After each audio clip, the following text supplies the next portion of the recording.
So what's up, people in the struggle? This is Timothy Berry.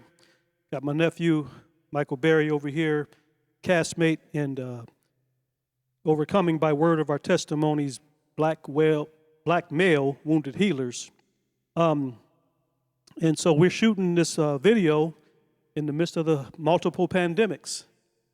So this is from the studio where we recorded the version that we're going to show virtually.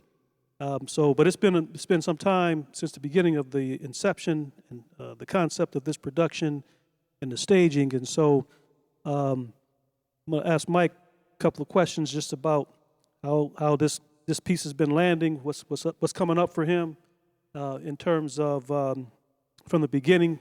Mike's been involved from the beginning, as building the set, as helping me conceptualize the piece, and then actually eventually starring in the main storyteller role as the main griot in the story.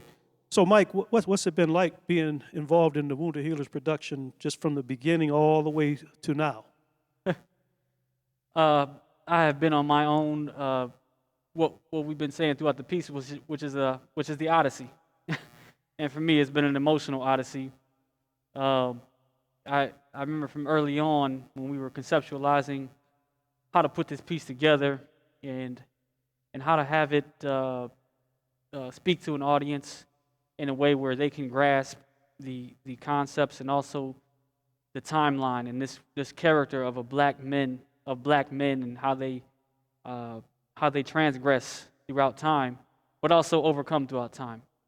And so we've had so many different challenges, and we're in one right now in the COVID-19 era, and but it's been both emotionally taxing but also rewarding at the same time.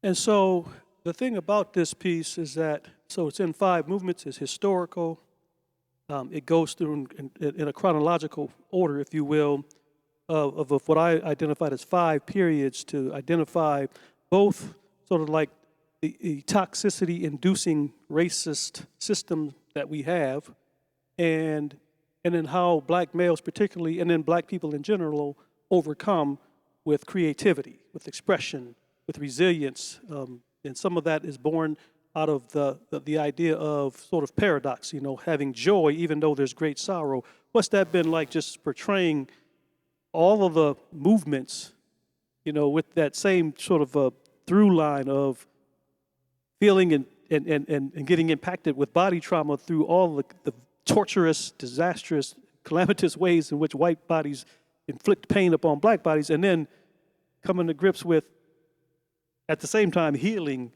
through these creative, expressions all throughout the 400 years that we've been talking about. Yeah.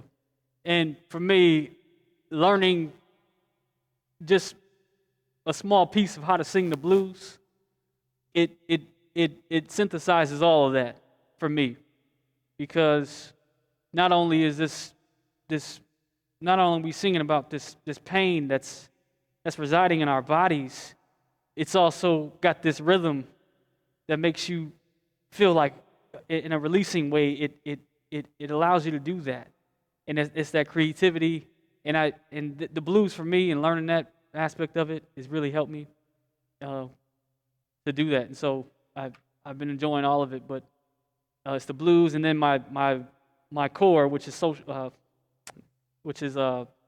spoken word, and being able to do that at the end, it really uplifts. So, Wounded Healers, this is, again, the original piece, Overcoming by Word of Our Testimony, Black Male Wounded Healers. And I want to also shout out Josiah Berry, who designed the sound and the lights, not on camera, but just so people know, Josiah designed the lights and the sound, and wouldn't have been able to do this production without having that type of quality in terms of the production value. I want to also shout out the cameraman for today's videotaping. Again, my other nephew, Carl Berry. I want to give credit also to the artists for the backdrops were painted over here to my right. Olivia Berry painted that backdrop, and then the other 2 backdrops in the center And over to my left were painted by Derek Abner, lives in Texas. So we're going to put together a virtual production, or a virtual showing, I should say. And so hopefully you'll be able to see that online and follow us. And then we'll follow that up with a virtual Zoom online discussion format. Because if we were in person, that's what we would do. So we're going to do the same thing. We'll just do it virtually. So keep hope alive. Realize the struggle is real, but also speak truth to power as part of the healing process in the creative ways that we do and have done for a long time. So we hope to see you virtually in the near future. Peace out. Wounded healers.